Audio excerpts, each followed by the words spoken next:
어떤 길을 가든 그 길과 하나가 되라. 대학 시절 자취방 얻을 돈이 없을 때면 학교 숲에서 밤을 새우곤 했다. 비가 내리거나 추운 날은 물리대 휴게실 창문을 넘어들어가 커튼을 뜯어 덮고 잔 뒤 아침 일찍 다시 걸어놓고 나왔다. 자연히 몰골이 말이 아니었다. 장발에 수세미 머리를 하고 다니기 시작한 것도 이때부터였다. 신발 밑창이 떨어져 걸을 때마다 펄럭이고 밤의 한기를 견디기 위해 여름에도 검정 바바리 코트를 입고 다녔다. 누가 봐도 학생의 모습이 아니었다. 자존심 때문에 사정을 밝히지 않아서 오해를 많이 받았다. 문학한다는 핑계로 일부러 지저분하게 하고 다닌다고 공개적으로 지적하는 문학하는 교수도 있었고, 정신이 상자라고 멀리하는 학생들도 있었다.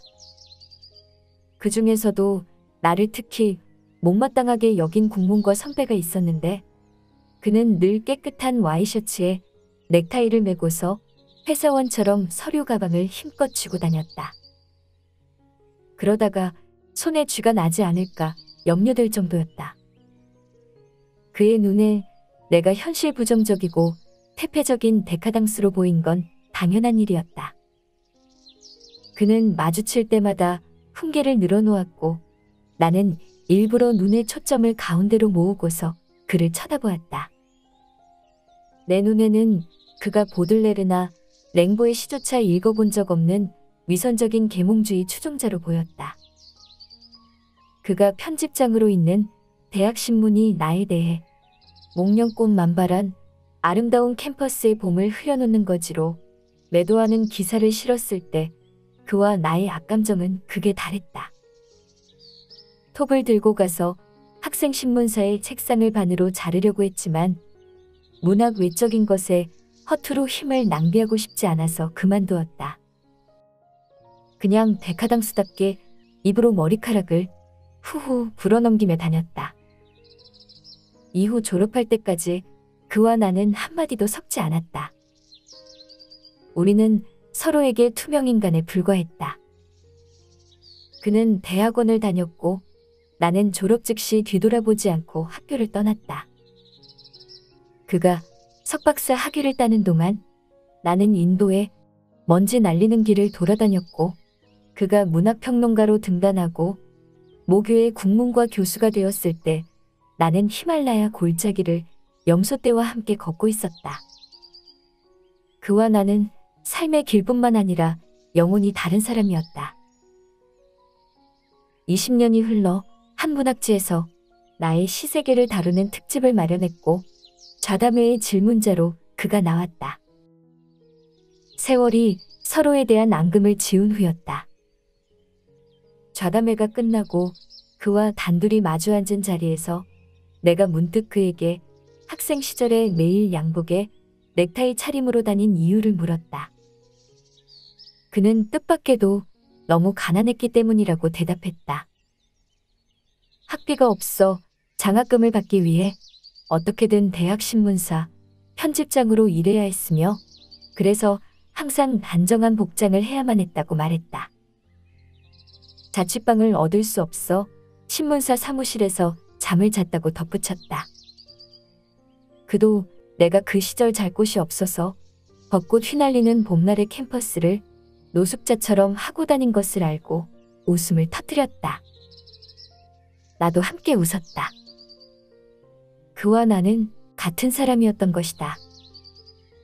우리는 영혼이 다른 것이 아니었다. 방식이 달랐을 뿐 우리 둘 다 자신이 처한 상황에서 최선의 몸짓을 다한 것이다. 그는 그대로 학생 신문사 책상 위에서 웅크리고 자고, 나는 나대로 휴게실 커튼을 덮고 자면서. 우리의 지향점은 다르지 않았다. 삶에 대한 추구와 갈망이 내면에 있었다면 나는 나의 방식대로, 그는 그의 방식대로. 한 구도자가 참나를 찾아 길을 떠났다. 돌을 뒤집어보고 나뭇가지를 흔들어보고 꽃을 들여다보면서 여정에서 만나는 모든 것을 확인했다. 그러면서 이것도 내가 아니다. 저것도 내가 아니다라고 하나씩 부정해 나갔다. 강과 바다, 번개와 폭풍 후 거대한 산도 내가 아니었다. 변화하는 현상에 불과한 것들은 궁극적인 참나가 아니기 때문이다. 이름도 명예도 지위도 참나가 아니었다. 세속적인 일들과 감각적인 경험도 참나가 아니었다. 세상 곳곳을 여행하며 확인한 끝에 그는 눈에 보이는 모든 것이 실체가 없는 환영에 불과함을 알았다. 그것을 깨닫는 순간 머리를 젖히고 하늘을 향해 웃었다. 무엇이 참나가 아닌지 깨달음으로써 무엇이 참나인지 안 것이다.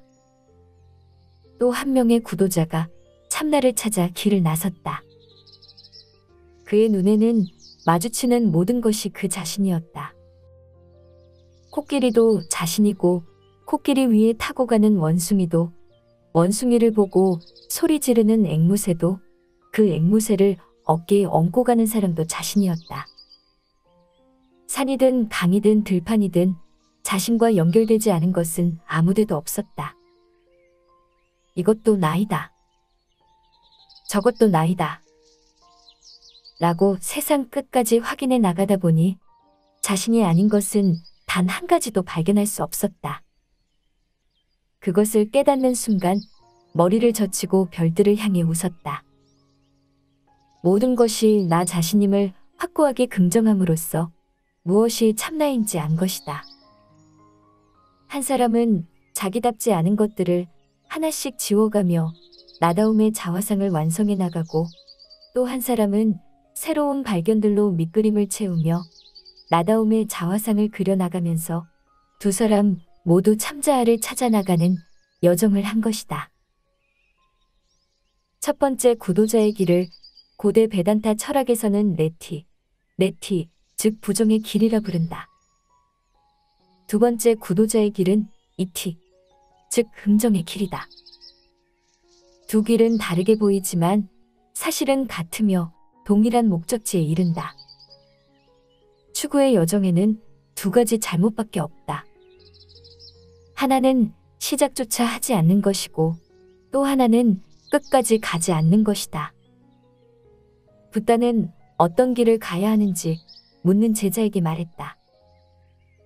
어떤 길을 가든 그 길과 하나가 되라. 길 자체가 되기 전에는 그 길을 따라 여행할 수 없기 때문이다. 긍정의 길이든 부정의 길이든 자신이 선택한 길과 하나가 되어 묵묵히 가라는 것이다. 그러면 길이 끝나는 곳에서 모든 길과 만나게 된다는 것이다. 미국 시인 찰스 부코스키는 썼다. 무엇인가를 시도할 것이라면 끝까지 가라. 그러면 너는 너의 인생에 올라타 완벽한 웃음을 웃게 될 것이다. 그것이 세상에 존재하는 가장 훌륭한 싸움이다. 유시화님의 책 좋은지 나쁜지 누가 아는가 중에서 어떤 길을 가든 그 길과 하나가 되라는 제목의 글이다.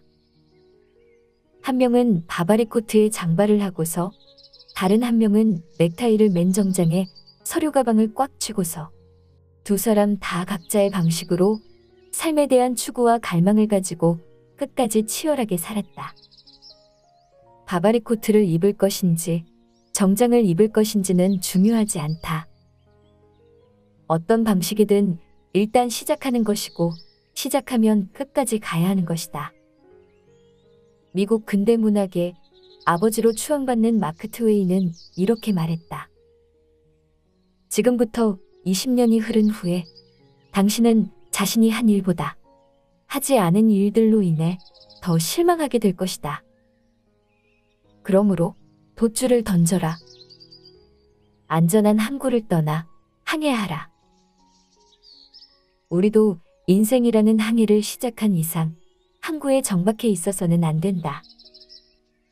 인생에서 가장 큰 위험은 어떠한 위험도 감수하지 않는 것이다. 누구나 가보지 않은 길은 두렵기 마련이다. 하지만 언제까지 현실에 안주할 것인가? 이제는 항구에서 떠날 시간이 되었다.